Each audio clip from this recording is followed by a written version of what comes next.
అందరికీ నమస్కారం. నూతన ప్రభుత్వం ఏర్పాటైన తర్వాత అటు టీడీపీ పార్టీ కానీ అలాగే వైఎస్ఆర్ కాంగ్రెస్ పార్టీ కానీ అభివృద్ధి గురించి మాట్లాడకుండా కేవలం అసాంఘిక కార్యక్రమాల గురించే మాట్లాడుతున్నారు. ప్రజలు విసిగిపోతున్నారు. అభివృద్ధి గురించి ఎవరు మాట్లాడరు, ప్రజల సమస్యల గురించి మాట్లాడరు. ప్రొద్దుటూరుకు ఏం కావాలా ఏం తేవాలనే దానిపైన ఎటువంటి చర్చ ఉండదు. ఎప్పుడు చూసినా కేవలం గుట్కా మట్కా గ్యాంబ్లింగ్ ఇస్పిటాకులు ఇవి మంగతాయి ఇవేనా మీకు? వేరేవేం లేవా? మీకేం పట్టలేదా? జార్జి క్లబ్ అంటారు, అక్కడ ఇస్పిటాకులు ఆడతారంటారు, అక్కడ రమ్మి ఆడతారు, సిండికేట్ ఆడతారు, లోపల బయట ఆడతారు, 30 రూపాయలు ఆడతారు, 3000 ఆడతారు. ఇవన్నీ మీకెందుకయ్యా? ఆడుకునే వాళ్ళు ఆడుకుంటారు. ప్రొద్దుటూరుకి ఇదేనా మీకు కావాల్సింది? ప్రొద్దుటూరు ప్రజలు మీకు ఎందుకైనా ఓట్లు వేసింది? దాదాపుగా 2,50,000 ఓటర్లు ఉన్నారు ప్రొద్దుటూరులో. గ్యాంబ్లింగ్ ఆడేవాళ్ళు ఉంటే 1000-2000 ఉండొచ్చు. వాళ్ళు చేసేది మంచి పద్ధతి అని చెప్పట్లేదు, వాళ్ళని ప్రోత్సహించమని చెప్పట్లేదు. కానీ మీరు అస్తమానం ఇదే మాట్లాడుతున్నారు. ప్రొద్దుటూరు ప్రజల గురించి మీరు ఆలోచించట్లేదు. గతంలో మాజీ ఎమ్మెల్యే గారు రాజములు శివప్రసాద్ రెడ్డి గారు ఏం చేశారు, ఏం చెప్పినారు? జూదం అనేది, గ్యాంబ్లింగ్ అనేది 100 సంవత్సరాల నుండి ఉంది, ఎవరు అరకట్టలేరంటారు. కానీ ఈరోజు వచ్చి అరికట్టాలంటారు. అంటే ద్వంద్వ వైఖరి ఎందుకండి?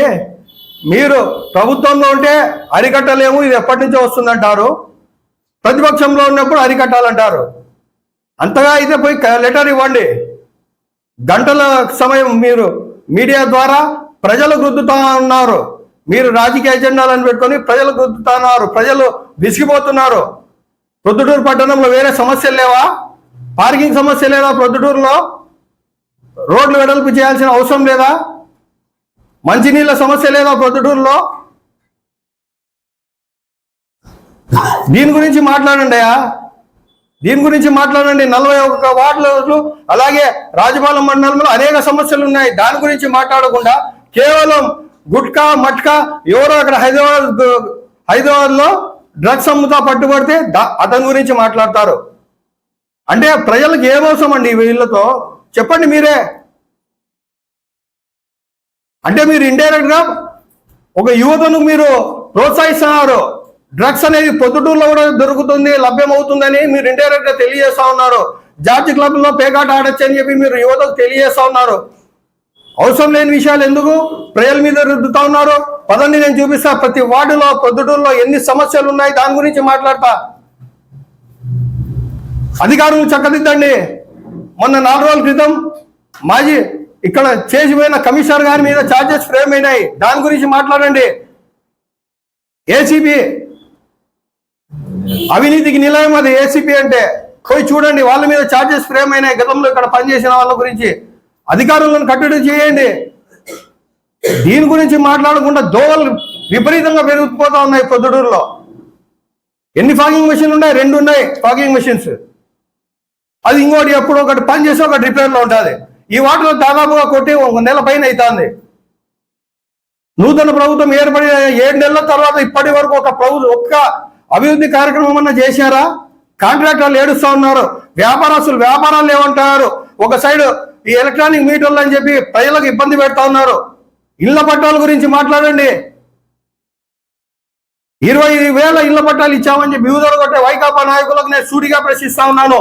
ఈరోజు ఎన్ని నిర్మాణాలు అయినాయి? పూర్తిగా 100 అయినాయా? కనీసం 200 అయినాయా? కనీసం 50 అయినాయా? పోయి చూడండి ఎంత అధ్వానంగా ఉన్నాయో. కట్టిన పిల్లలతో సహా ఊడిపోయే పరిస్థితి ఈరోజు ఉంది. దీని గురించి ఎవరు మాట్లాడాలా? 1 రూపాయి ఖర్చు లేకుండా మేము పేదలకు ఒక చేత్తో తాళం చెవి ఇస్తాము, ఇంకో చేత్తో ఇంటి పట్టా ఇస్తామని చెప్పినారు ఆ రోజు. కానీ ఈరోజు పరిస్థితి ఏంది? 70,000 అప్పుల పాలు చేసి ప్రజలకు ఆ భారం ప్రజల మీద మోపి ఆ పనులు పూర్తి కాకుండా ప్రజలు 14,000 మంది ప్రొద్దుటూరు అర్బన్లో ఇబ్బంది పడతా ఉన్నారు. దీని గురించి మాట్లాడండి. ఈ నిర్మాణం ఎప్పుడు పూర్తి చేస్తారో దీని గురించి మాట్లాడండి. గత హయాంలో చాలా మందికి తెలియదు. అనేక కార్యాలయాలు ఇక్కడ నుంచి తల్లి వెళ్ళిపోయినాయి. డివిజన్ డివిజనల్ ఫారెస్ట్ ఆఫీస్ గత హయాంలో వెళ్ళిపోయింది. ఇది మాజీ ఎమ్మెల్యే గారు ఆ రోజు ఏం చేస్తా ఉన్నారు? అలాగే రిజిస్టర్ ఆఫీస్ పోయింది ఇక్కడ నుంచి. దాని గురించి ఏం చెప్తారు మీరు సమాధానం? ప్రొద్దుటూరుకు వచ్చే మెడికల్ కాలేజ్ పులిందలకు వెళ్ళిపోయింది. 300 పడకలు ఉన్న ప్రభుత్వ ఆసుపత్రి ఉంటే ఇక్కడ ప్రభుత్వ హాస్పిటల్ ఇవ్వాల్సిన బాధ్యత కేంద్ర ప్రభుత్వం మీద ఉంది. అటువంటి హాస్పిటల్ ఇస్తే పులిందలకు తరలిచ్చారు. ప్రొద్దుటూరుకు వచ్చే కాలేజ్ కూడా రాకుండా చేశారు మీరు. దాని గురించి సమాధానం చెప్పండి. అలాగే అండర్ గ్రౌండ్ డ్రైనేజ్ కోసం 40 కోట్లు శాంక్షన్ అయితే వేంపల్లెకి తరలిస్తారు.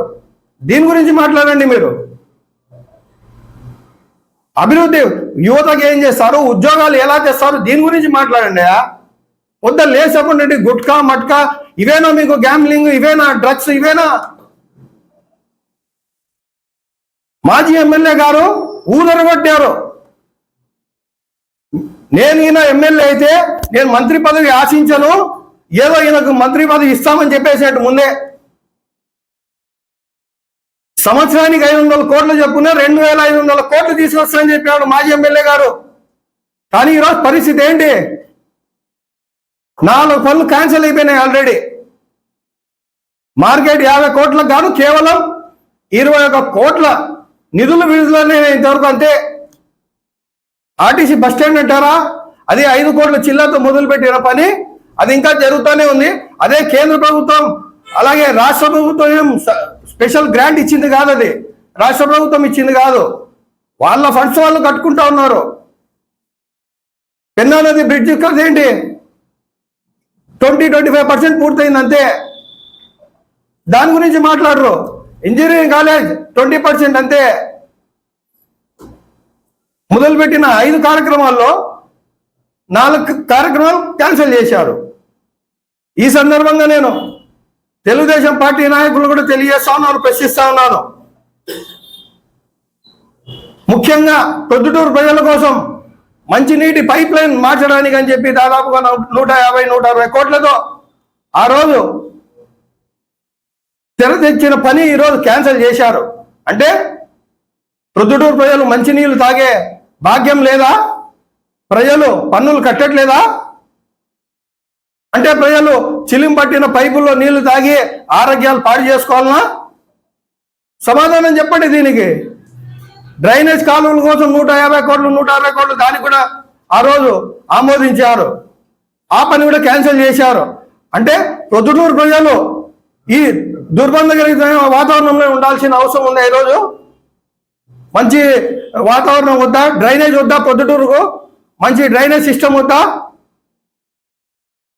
గవర్నమెంట్ హాస్పిటల్ పని అభివృద్ధుల పని అని చెప్పి ఆ రోజు స్టార్ట్ చేశారు. ఆ పని కూడా ఈరోజు ఆపేశారు. అంటే గవర్నమెంట్ హాస్పిటల్ అభివృద్ధి చెందడం తెలుగుదేశం పార్టీకి నచ్చదా? చేయకూడదు అనుకుంటారా?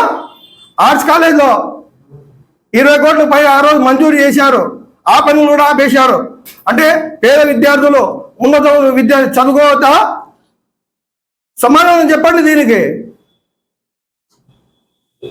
ఇంతవరకు ఒక అభివృద్ధి పని జరగలేదు ఎలక్షన్ తర్వాత. దీనిపైన సమాధానం చెప్పండి. దీని గురించి మాట్లాడండి. రండి, కోనేటి కాలనీలో ఎలాంటి సమస్యలు ఉన్నాయి, ట్రాఫిక్ జామ్లు ఎలా, హోమస్పేటలో ట్రాఫిక్ జామ్ చూడండి ఎలా ఉందో తెలుస్తుంది.